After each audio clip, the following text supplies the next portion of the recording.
한 주간 충북을 달군 이슈들을 콕 집어 전해드리는 오늘 본일 이슈 지금 출발합니다. 네, 오늘도 뜨거운 이슈를 가지고 또 힘차게 나눠 달려보겠습니다. 자, 오늘의 첫 번째 이슈입니다.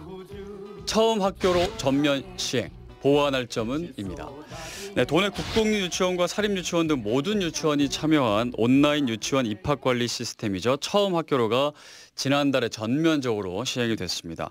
이제 한 번에 이제 유치원들이 통합이 돼서 좀 편리한 점도 있는데 처음 시작하다 보니까 보완해야 할 부분도 나왔는데요. 먼저 처음 학교로라는 이 온라인 시스템. 뭐 아이가 없거나 그러면 잘 모를 수가 있는데 이게 어떤 시스템인가요? 처음 학교로에 대한 그 백과사전상의 개념, 이제 소개하고 있는 개념은 그 유치원 입학 지원 시스템, 온라인 유치원 입학 지원 시스템, 그리고 사립 유치원의 현장 추첨의 불편함을 덜기 위해서 도입됐다라고. 예전에 직접 가서 했잖아요. 네, 되어 있어요. 여러분들 이제 아마 기억하실 거예요. 왜 그 요 시즌만 되면 어린이집이나 아니 그 어린이집 아니죠. 유치원 괜찮다고 하는 유치원 같은 데 보내려고 부모가 막 이틀씩 막 밤을 샜다. 막 이거를 뭐 삼촌이나 이렇게 그 젊은 그 저기 사촌한테 막 용돈 줘가면서 아르바이트 시켰다 막 이런 그런 글들이 심심치 않게 올라왔었는데 그 저희가 왜 이전에 한번 사립 유치원과 그 크게 교육부가 부딪힌 적이 있었죠. 이제 그 과정에서 올해부터 전면적으로 사립 유치원이 이 처음 학교로를 통해서 신입생을 모집하도록 이제 한마디로 강제가 된 거죠. 그게 이제 이번이 첫 스타트다 이렇게 보시면 될 것 같아요. 요번에 찾아보니까 그런 게 있는 것 같습니다. 요번 처음 학교로 시스템에 좀 등록을 해서 12월 31일이 되면 처음 학교로 시스템이 문이 닫힌답니다. 네. 그러면 그 이후에는 유치원 이제 자율적으로 선발을 하게 되는 게 나머지 학생을 자율적으로 선발하게 되는데 그러면 그게 다시 재현될 게 아니냐라고 좀 의문을 제기하는 맘카페 회원도 있었던 게 사실이거든요. 그러니까 우리가 제도가 만들어지면 좀 완벽하게 그 입학할 때까지 좀 제도적인 보완을 필요로 해 보이는데 왜 12월 31일에면 닫히는지까지는 잘 모르겠습니다만 분명한 건 유치원 학생을 가진 유치원 어린이를 가진 어떤 엄마들의 맘카페에서 보면 그런 거를 우려하는 시각도 있었다. 괜찮다. 정말 내 아이를 믿고 맡겨도 된다라고 이름나 있는 유치원에 들어가기는 아마 서울에서 청약에 제 이거 표현이 맞는지 모르겠습니다만 강남에서 청약해가지고 아파트 당첨될 확률보다 아마 낮다라고 할 정도로 그 가능성이 엄청나게 힘들거든요. 그런데 그거 외에도 굉장히 어려워했던 부분이 뭐냐면 그거 외에 어떤 국공립 유치원이나 이런 곳이 괜찮은지에 대한 정보가 없었다는 거예요. 우리 집 주변에 특히 이제 워킹맘들 같은 경우는 우리 집 주변에 어떤 유치원이 있는지에 대한 공적인 정보 자체가 굉장히 많이 폐쇄되어 있는 경우들이 많았죠. 그래서 이 이제 시스템이 들어오면서 가장 좋은 장점이 뭐냐면 온라인에 다 나뿐만이 아니라 모두 다 똑같이 정보가 공개돼요. 그래서 어디에 국공립이 있고 뭐 그 국공립 유치원의 이제 기본적인 사항들이 다 나오고 그리고 내 집 주변 근처는 어디에 있는지 이곳은 어떤지에 대한 자세한 자세하다고 할 수는 없지만 정보들이 다 동일하게 나옵니다. 동일하게 정보가 나와서 내가 두 곳을 지원할 수 있어요. 내 자녀가 지금 현재 유치원을 다니고 있으면 두 곳, 제 유치원을 다니고 있지 않으면 세 곳을 지원할 수 있습니다. 그래서 그 중에 지원이 딱 마감이 되면 예전에는 선착순으로 한다고 많이들 얘기했거든요, 유치원들은. 근데 이제 말씀드리지만 거기에 약간 공정성의 문제가 있다. 이런 이야기들이 좀 있어 왔던 거죠. 네. 근데 이번에는 온라인으로 돌리는 거예요. 온라인으로 추첨을 해서 당락이 결정됩니다. 그래서 12월 31일까지 그게 다 결정이 되고 나면 말씀하신 대로 지원이 남은 곳, 그러니까 자리가 남아있는 유치원에 한해서 일반 모집, 예전처럼 일반 모집으로 원화를 모집할 수 있게 한 거예요. 이런 처음 학교로가 어떤 점에서 가장 이제 지금 사립학 유치원까지 다 포함해서 올해가 처음이지만 가장 좋은 점은 말씀드린 것처럼 우리 집 주변에 어떤 유치원이 존재하는지 그 유치원의 내용은 어떠한지에 대해서 개략적이나마 정보들을 고르게 알 수 있다라는 거고 두 번째는 공정성의 시비가 없이 추첨이 된다라는 거예요. 내가 지원만 하면 추첨이 되고 추첨에서 떨어지면 밑으로 대기번호처럼 붙거든요. 그런데 이제 이게 이번에 처음 시행되다 보니까 많은 이제 엄마들이 맘카페에 후기가 나오기 시작했어요. 근데 그 후기들을 보면 그럼에도 떨려놨다. 탈락했다? 네, 네. 그럼에도 내가 탈락했다. 근데 이게 내가 막상 노력을 해서 1, 2순위에 막 올라가고 한 게 아니라 추첨으로 떨어지니 좀 더 허망하다.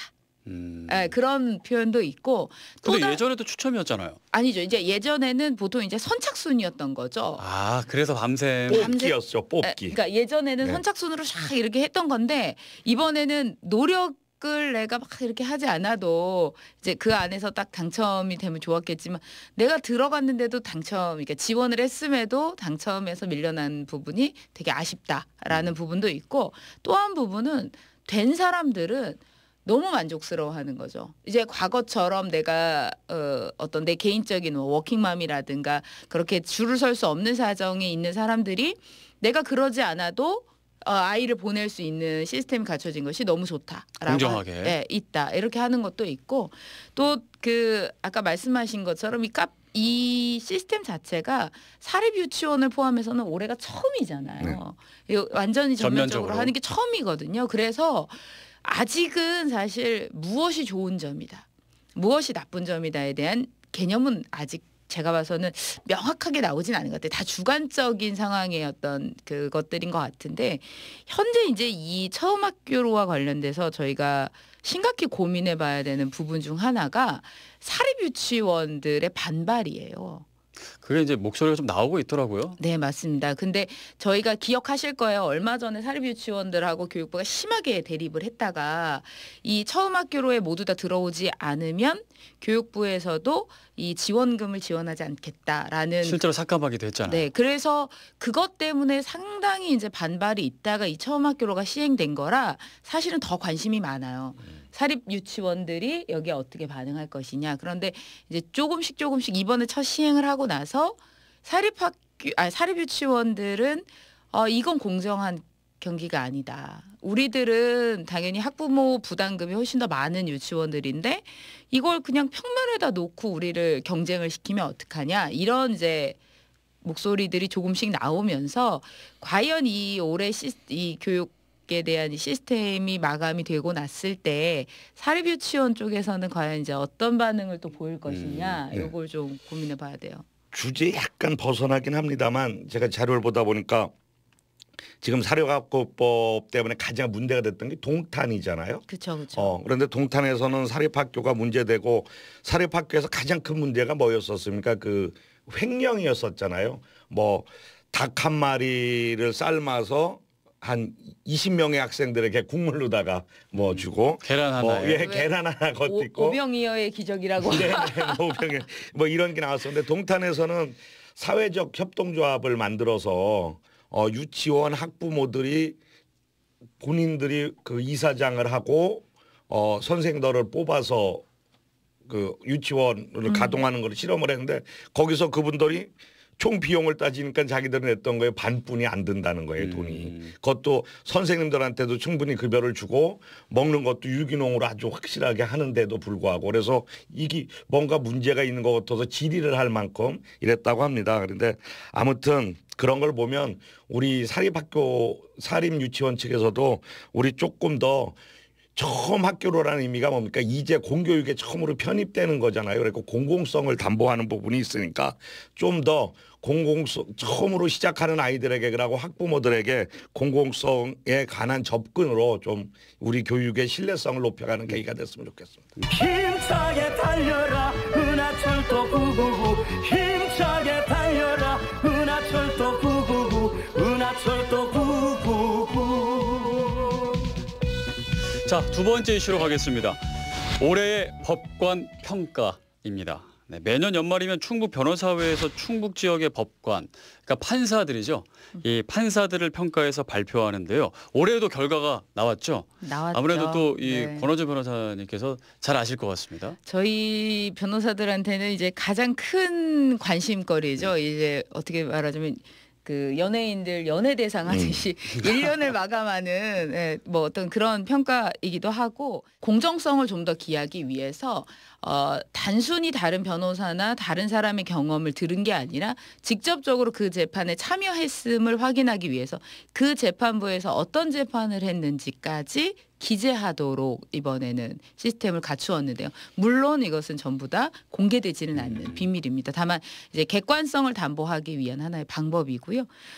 이번에 평가에서 158명 중에 118명이 충북에서는 참여를 했습니다. 네. 74% 정도의 참여율이고요.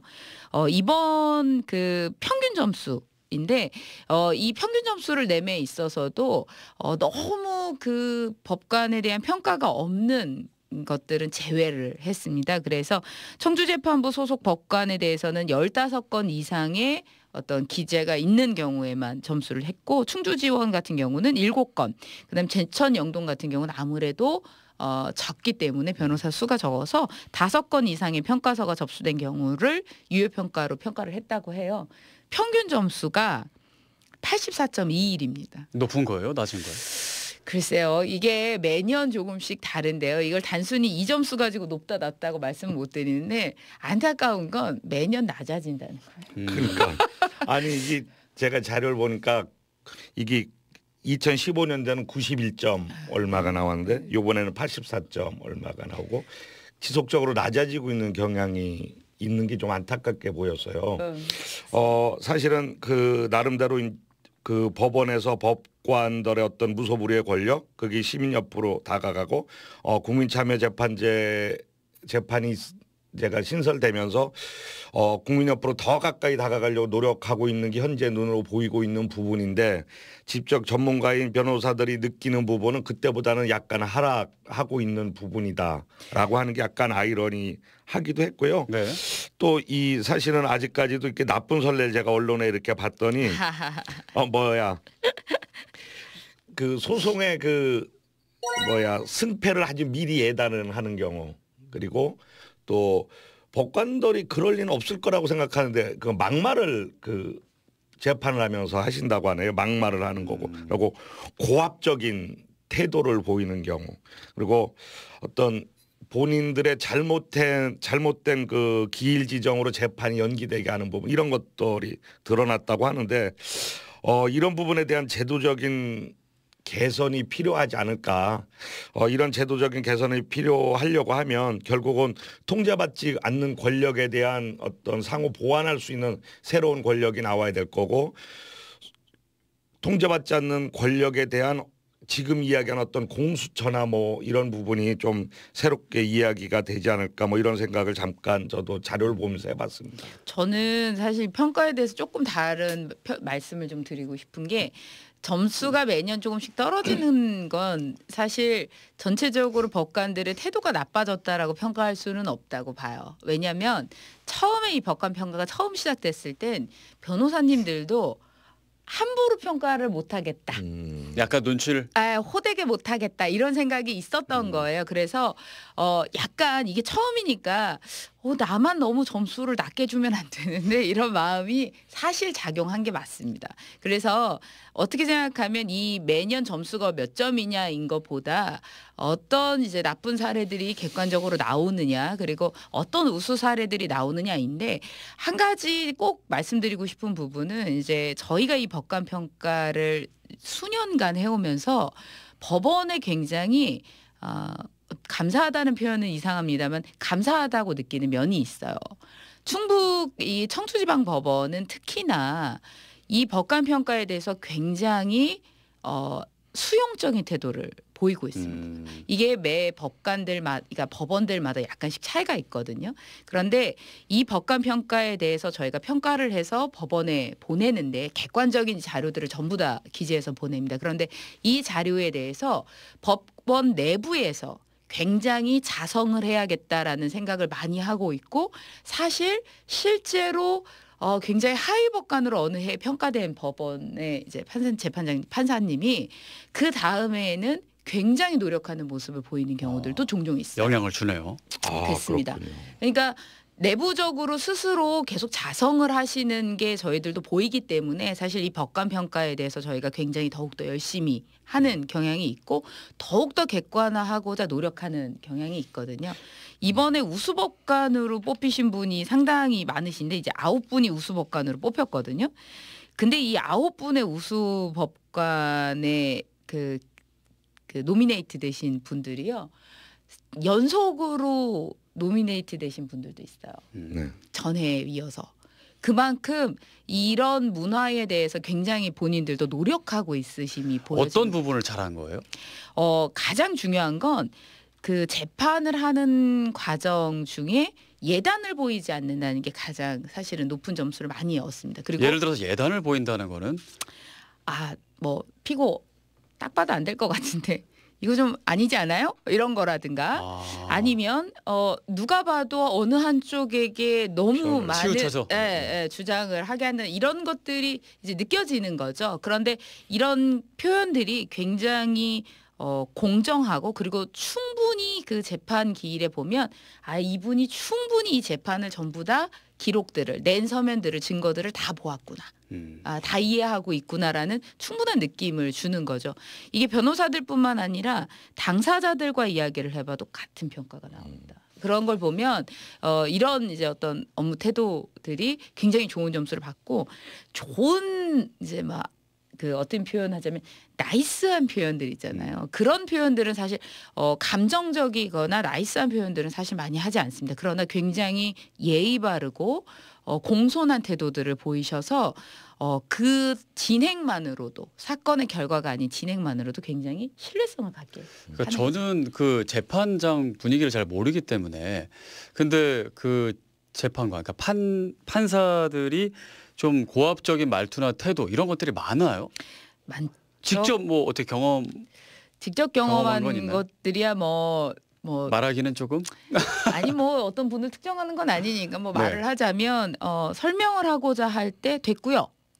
그래요? 왜 이런다든가 아니면 어떤 증거에 대해서 설명을 하고 이 증거는 이런 걸 나타냅니다. 이렇게 얘기하면 거기서 그래요? 라든가 이런 기분 나쁘게 아니요 전혀 보지 않았음을 드러내는 주장에 대해서 전혀 이해하지 않고 있음을 보인다거나 아니면 설명하거나 어떤 주장을 할 수 있는 기회 자체를 박탈하거나 이런 것들이 꽤 많죠. 그런 분들이 70점 밑으로 맞았다는 네 분이군요. 뭐 70점 밑을 그분 외에도 근데 제가 한 가지 더 말씀드리고 싶은 부분이 제가 얼마 전에 그 버스 기사분께서 책을 쓰신 분이 한 분이 있었어요. 근데 그분이 뭐라고 얘기를 했냐면 감정 노동자들에게는 감정 노동의 신호가 있었으면 좋겠다. 내가 아침에 시작할 때는 선진국 버스 기사였다가 점심쯤 되면 보통 이제 그리고 밤 되면 내가 되게 개도국도 아닌 하위국의 버스 기사 같다 이런 얘기를 했거든요. 판사들의 직업도 사실 하루 종일 자신의 주장이 맞다고 주장하는 사람들의 이야기를 듣거든요. 그런데 그걸 정말 가보시면 아시겠지만 하루 종일 듣습니다. 근데 이 사람들도 역시 이 하나하나가 모두 감정노동이라는 거죠. 어느 순간 한순간에 굉장히 잘못된 행동을 하실 수도 있어요. 잘못된 말을 할 수도 있는데 그것 자체가 전부를 평가하지는 않는다는 거죠. 아무튼 뭐 어떻게 됐든지는 그럼에도 불구하고 이렇게 법관들이 많이 변화되고 뭐 이러는 걸 실체적으로 우리가 느낄 수는 있습니다만 아무튼 요 근래 가장 문제됐던 화성살인 사건의 문제에서도 검찰이나 경찰에서 뭐 고문을 통해서 허위 자백을 하고 실제 재판에 가서 좀 자기의 진실을 알리고 싶었던 거거든요. 이런데 다 죄를 받았잖아요. 그동안에 우리 수없이 많은 사람들이 무고한 죄로 사실은 군사정권 때는 사형도 당하고 지금도 많은 사람들이 억울하게 좀 과도한 형의 집행을 받고 또 우리가 늘 이야기하지만 무전유죄 무전유죄라고 하는 게 판결에서 나타나고 하는 거를 보면 사실 지금의 이 법관 평가라고 하는 부분이 그런 어떤 지금의 드러난 현상을 떠나서 재판에 그 판결된 것까지 어떤 전문가들이 변호사들께서 좀 심도 깊게 좀 판단해 보는 거는 대단히 중요해 보인다. 그래서 우리 그 앞으로 그 진짜 억울한 시민 한 명조차도 제대로 판단할 수 있는 어떤 사법권, 법관의 그 자질을 만들어 가는데 이 법관 평가가 기여하지 않을까. 그리고 이것도 아주 구체적인 제도화 시켜야 되지 않을까. 지금 어쩌면 변호사에서 자율적으로 하시는 것 같더라고요. 그런데 이것도 좀 제도화해 볼 수 있지 않을까 뭐 이런 생각도 해봤습니다. 저는 우리 방송을 보시는 이제 판사님, 검사님들도 이거 평가하거든요.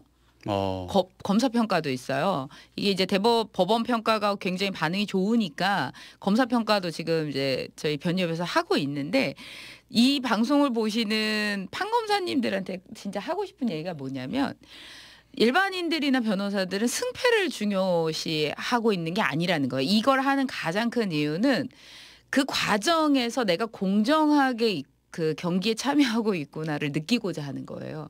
그래서 내가 이 판단에 대해서 하늘을 부끄러 대법원을 대비해 한 점 부끄럼 없는 법리적인 판단을 하시는 것 같더라도 과정에서 일방에게 불합리하게 느끼게 하면 그 재판은 신뢰하지 않거든요. 근데 그게 쌓여서 법원이나 검찰에 대한 신뢰가 된다고 생각해요. 그러니까 그러니까 이런 어떤 결과에 대해서 내가 뭘 잘못했구나 이렇게 반성하시라는 것보다 내가 하는 이 말 한마디와 이 행동 한 번이 우리 법원과 검찰 자체의 신뢰성에 직결된다는 걸 꼭 좀 기억하셨으면 좋겠어요. 이걸 겪는 사실 일반인들은 평생에 한 번 겪거든요. 거의 한 번도 못 겪고. 큰일이죠. 그럼요. 그런데 단 한 번의 기억이 평생을 가요. 그러니까 꼭 그걸 유념하시고 힘드시더라도 좀 그걸 지켜주셨으면 좋겠다. 저는 그런 생각을 갑자기 했는데, 판사나 검사님 입장에서는 당연히 공직자니까 평가를 받을 수 있는데 변호사들도 평가해야 되는 거 아니냐 이렇게 생각을 변호사들은 수입으로 평가가 되고 있는 것 같아요. 알아서 그냥 자체적으로. 네, 마지막으로 정리 말씀 짧게 부탁드립니다.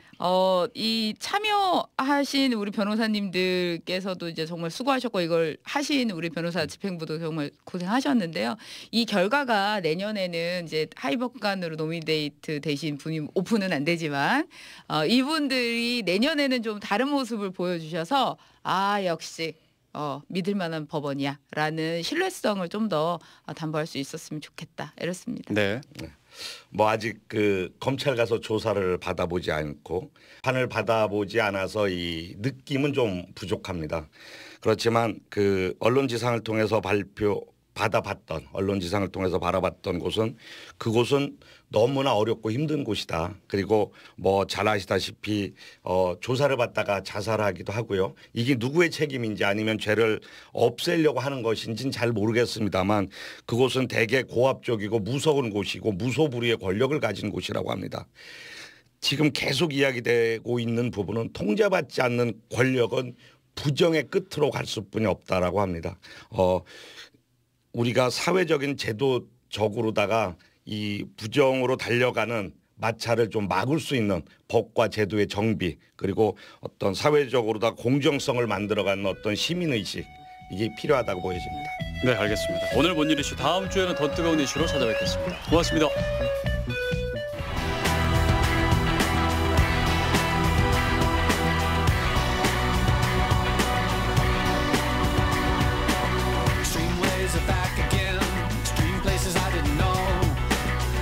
Everything new again, everything that I don't, I threw it out the window, came along, extreme ways I know.